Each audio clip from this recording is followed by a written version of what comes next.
all in between bites of shoveling food into his face most ungraciously, like he's never eaten before in his life.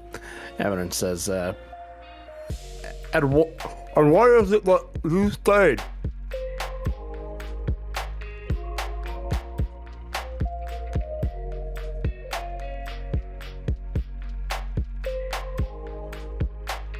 As you guys make your way through, it is very dark. It's the middle of the early morning. It's getting on to be starting to be light. You can see the light starting to kind of crest over some of the trees, but it's hard to kind of make out any of the very large discernible details of the city that you're walking through. There's not a lot of large buildings. There is one towards the center of town, which is towards where you were walking right now. But a lot of the buildings are very squat, one-story buildings. They are mostly look like either like mud or adobo or something of the like, very earthen buildings. And then a lot of the other places are either covered in like roots and trees and things like that, like smaller shrubs, or they're kind of cleared out and it's some more of the actual garden, like garden plots, much like the one that you were just standing at with Granny May. The road is paved, but it's very much overgrown. There's a lot of grass and moss and things growing out in between the pavers or over top of them. It's actually quite nice to walk on. It's very earthy. And it feels nice on your feet, especially for those of you who are not wearing shoes. Yes. But you can tell that this place was most certainly designed with the idea of tending to these gardens, because it seems like the buildings are very strategically placed to either give or take sunlight from these roots and these plants and the things that they're growing, in order to give them the best environment possible. You can see that there's small like waterways that are kind of carved into the side of the road that feeds into them. The water still does run through in places, but some places it's kind of overgrown and the water's stopped, but you can tell that it's there. For purposes of keeping all of the things watered. It seems like the people that lived here and built this place truly knew what they were doing, especially to you, Orlo. You can tell that the cultivation here was absolutely at its pinnacle as far as taking care of some of these plants. Well, looks like they knew what they were doing, that's for sure. They got aqueducts on the side to feed these plants and these garden beds. They got the buildings are built up in ways to either shield the gardens during certain seasons or give them more light in others. It's really quite impressive. And as you're talking about this, Granny May turns around because she overhears you and says, "Oh yes, they were masters of their craft. There's no question about that. They knew things that no one else knows, and unfortunately Rogak is one of the last of them that knows anything." Is that why they're not around anymore? Did they know something? Oh.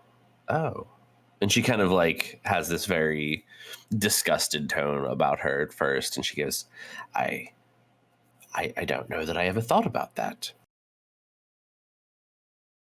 I mean, it looks like they kind of minded their own business here and didn't really harm anything from what I can tell.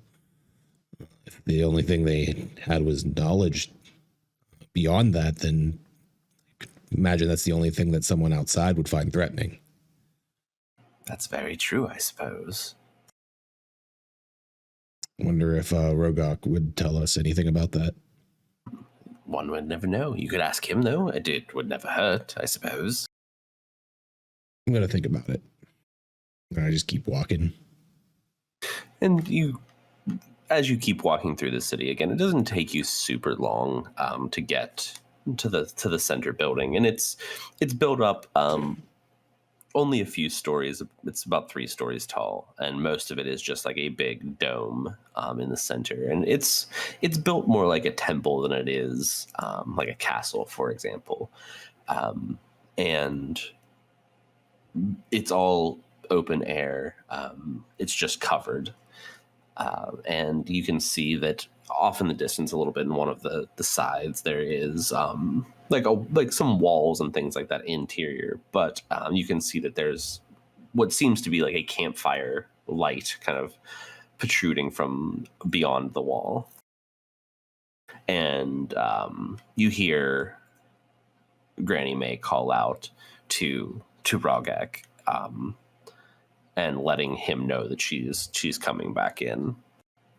And as she does, you see this kind of figure stand up and kind of block out some of the light. And as you get closer, you can see he kind of starts to approach you. It is a very large individual. Orlo, he stands about as tall as you do. And he kind of is hunched over a little bit, kind of like walking with a walking stick under one of his arms. And he's this very large, muscular man. He's a darker brown skin tone, very dark gray hair, but very, very bright blue eyes. He looks very sickly almost. He doesn't look... he looks kind of pale. And he obviously, like I said, uses this stick to kind of walk around and kind of support his weight. But he's covered in all of these tribal tattoos, and all he's wearing is just a very small, like a longer monk, like waist loincloth type thing.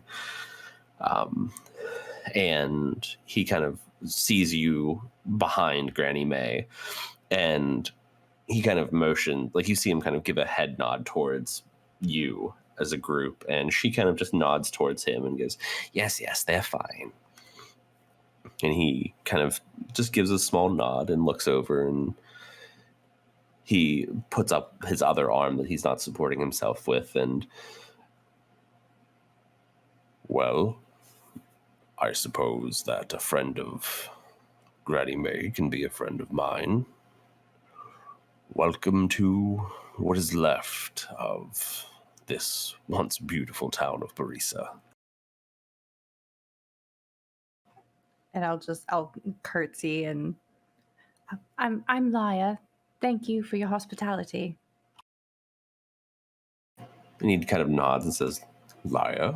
And then he kind of just looks over to Orlo. Yeah, and then I just bow like as deep as I can. I go by Orlo. Orlo. And he turns his head towards Emmerin. Raises a single hand. Emmerin falls to Emmerin.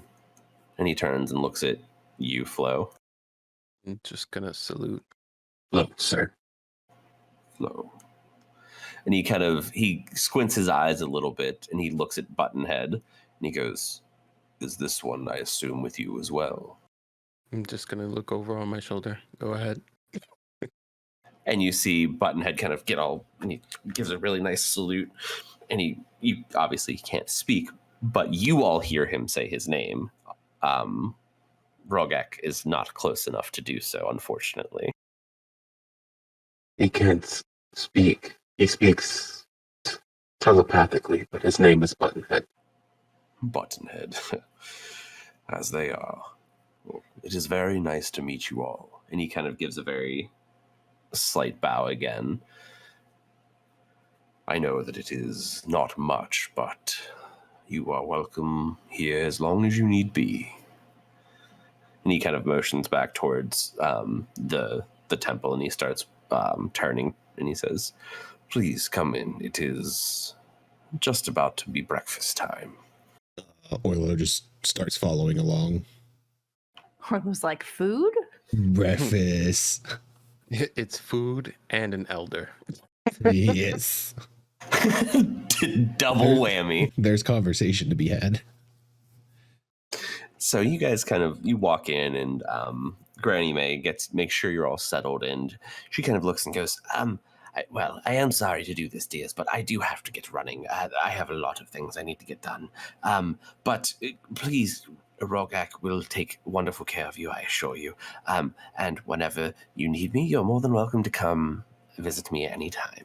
And she kind of just gives you a small, a small wave, and just kind of turns and just starts on her way. And as she leaves, I shout, give Trash Can a little snack for me. Beat me to it.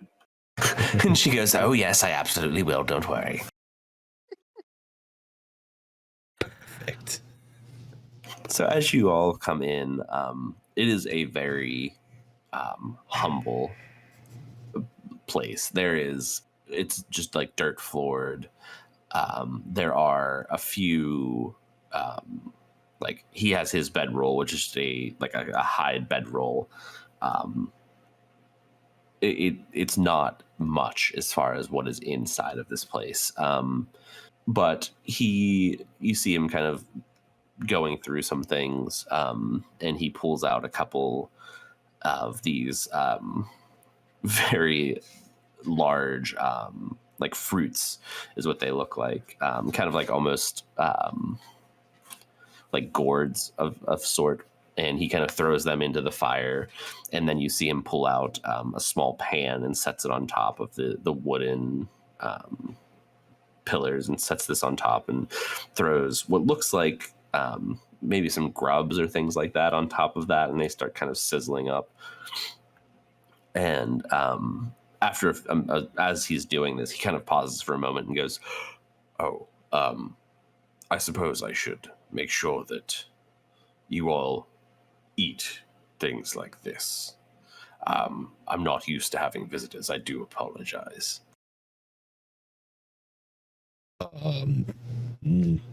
Yeah, that actually looks fine to me. We will happily and gratefully take whatever it is, whatever you have to offer. And he kind of cracks a small smile and goes, well, thank you. It is not much that I have here. Again, it is only me, but I will gladly share with no problems. And he kind of goes back to his business and starts kind of finishing up cooking, and he throws everything in these bowls and just kind of passes them around to you guys, and kind of stops for a second and goes, does the little one, does it no. eat? No, he just uses photosynthesis. Oh, that makes sense, I suppose. Yes, well, welcome again. Is there something that I can do for you? Not many people make their way down here anymore. Most people don't even know that we exist anymore, to be honest. Granny said that you were the only one left. Sorry, that is an old habit, I suppose. I am the only one left here, but there used to be many of us. Do he be lying? You can go ahead and do an insight check. 15. He does not seem to be lying. Are we still far enough away from him where Buttonhead can't? Or now are we close enough? No, yeah, you guys would all be close enough. Okay. Well, then in that case, how long have you been alone here? Well, I suppose it's been 10 years, roughly. Somewhere around there. Only 10 years? That's not that long ago. Well, there were others, but many of them passed on after a while. They were much older than I. If you don't mind me asking, dude, what exactly happened 10 years ago? Not much. Again, that was just old age. But as I'm sure you are aware, it was at first not our choice to be driven from our home.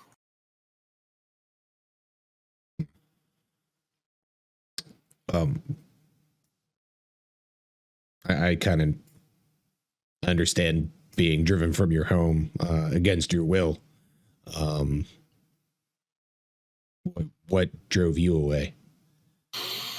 Well, at first it was the severance, the rising of the magics, the growing of the wildlife and the plants and everything in between. It overtook much of what we did and turned it against us to certain extents. I guess that's understandable.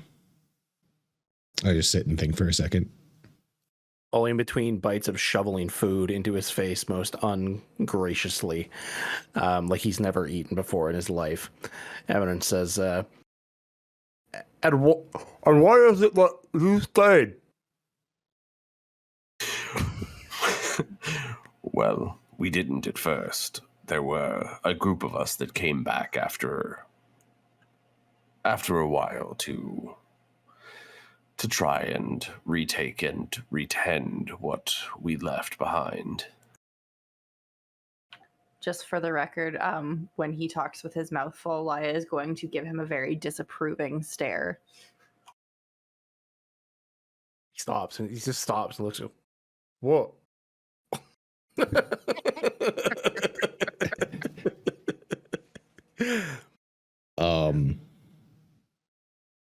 So you came back with a small group of, are they a tribe or?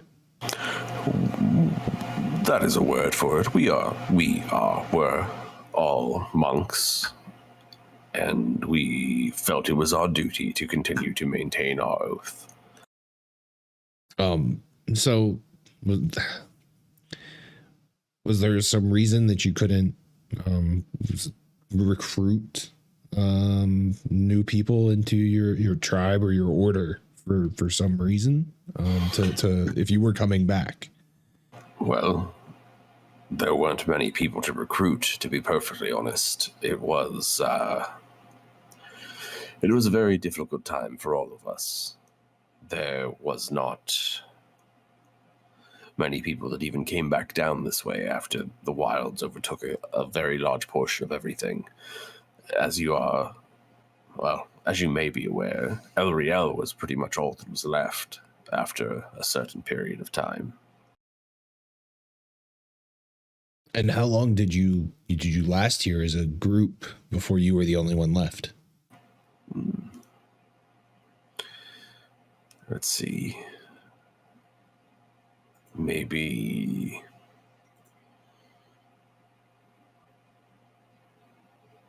it's probably been about 8 years now. So this has all been going on for what, 20 years? Roughly, yes. After everything started, we weren't sure what to do. We had been here for centuries before that. And then we came back and spent most of the remaining 18 here with trying to rebuild and at least take control of what we had left. But I am the only one left now. And as you've seen, there are not many people that venture through here.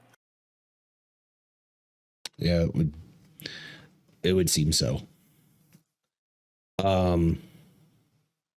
What else do you do here other than tend to the gardens?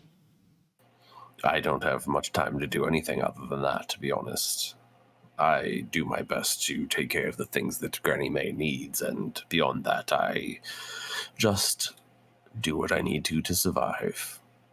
If we have some time here before we move on, I'd like to, learn anything that you would be willing to teach me about the herbs in this area and the things that you know. I would certainly be honored. I have not had many opportunities to pass on my knowledge for quite some time now. Yeah, that would be absolutely fantastic. I look forward to it. As do I. Emmerin starts to speak again, and when he looks at Laya, and if And I'll just smile and nod. he'll kind of like and if you don't mind my asking, why is it that you do this for Granny May? Well, number one, she has been a wonderful client over the years, and she has always helped me stave off things that would otherwise have been detrimental. But she's also become a friend over the years, and something that I very dearly needed, for sure. You mentioned an oath that you as the monks take, of course. Would you mind if we inquire about that, what your oath actually is, or is that something that you maintain privacy for? Well, I suppose there's not much use of the privacy at this point, but it is just to make sure that we tend over these plants and ensure their survival. This, at one point, was one of the most important places in our world, without a doubt. We grew things here that, unless you wanted to venture for months to find, you could not. We helped stop many diseases and helped save thousands of people at one point, and we swore to protect that at all costs.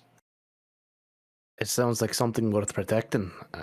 What is it about this place that makes it so special? It is in a perfect spot.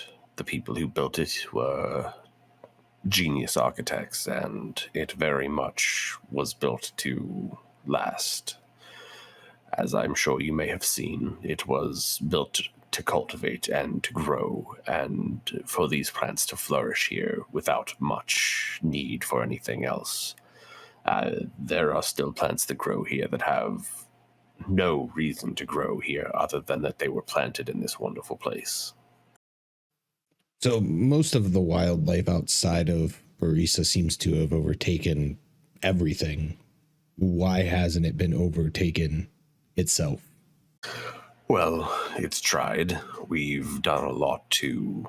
Sorry. I have done a lot to push back some of that.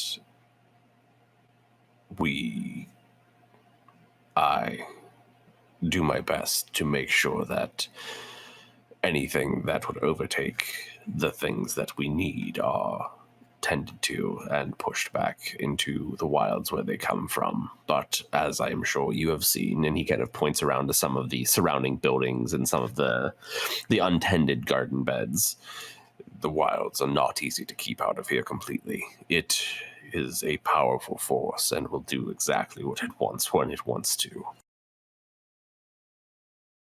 Absolutely. How long did it take to build this place? To the point where it is now, or at first? I suppose at first. Well, at first it was much, much smaller, and it was only built to house those who came here initially, but to get it to a point where it was what it is, it probably took over 200 years to build appropriately, to find out what worked, what grew where, what needed the sun, what needed the shade, what needed specific types of fertilizers, and plants grow wherever they please. And it is very much science, I suppose, very much to an extent druid craft, if they would call it that, but you know they never would. They're very uppity. Is this knowledge of building a place like this, is this something that you all shared openly with the world? We never hid it. We didn't openly share it, I suppose, but we knew our place when it was come to people who would come here to, I suppose, steal what we have, to profit off of the things that we tried to give freely. it was those people that we most certainly tried to stave off to a certain point. Are any of those people still around? It's hard to say. I'm sure some of them are. You know how those slimy people always manage to make their way through everything unscathed somehow. True. Is there... I was gonna say I just sit back and think. Is there any other way we can help to preserve your order or the knowledge that your people held? Well, unless you can somehow turn into 50 people, I don't believe so, but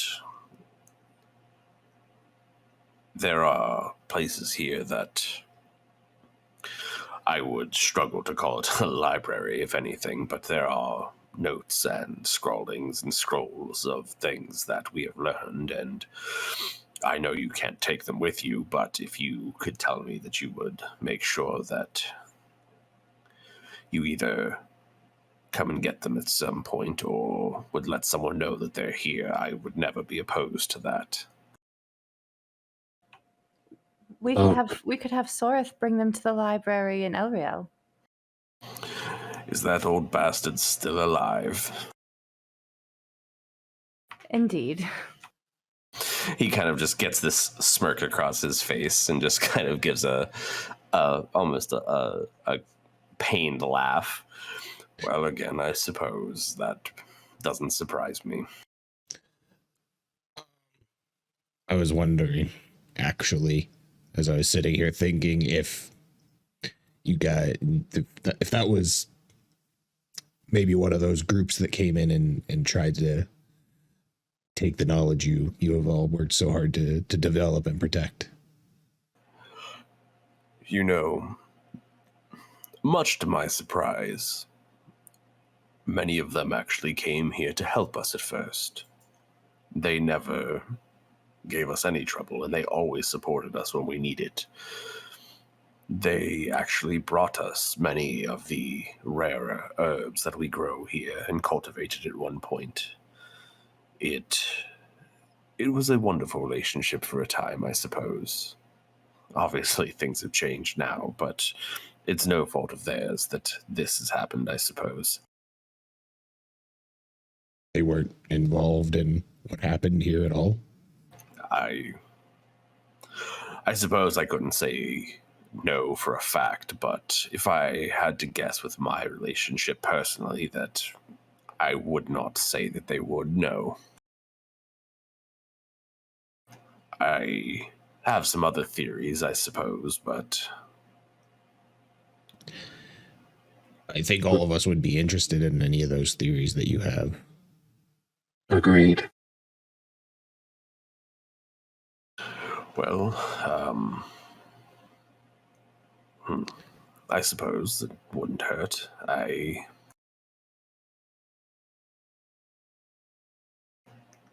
not as old as I look, but the things that have been talked about throughout my time here, there has always been a theory, I suppose, that there is some kind of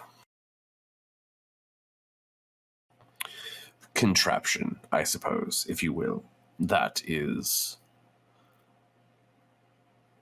siphoning the magics from our world, from our people, from the surrounding lands.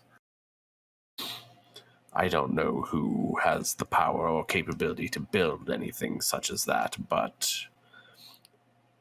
the things that we have seen and observed, the way that creatures act and react, and the way that things have grown in places and out of control, there has to be a reason more than what has been provided to us.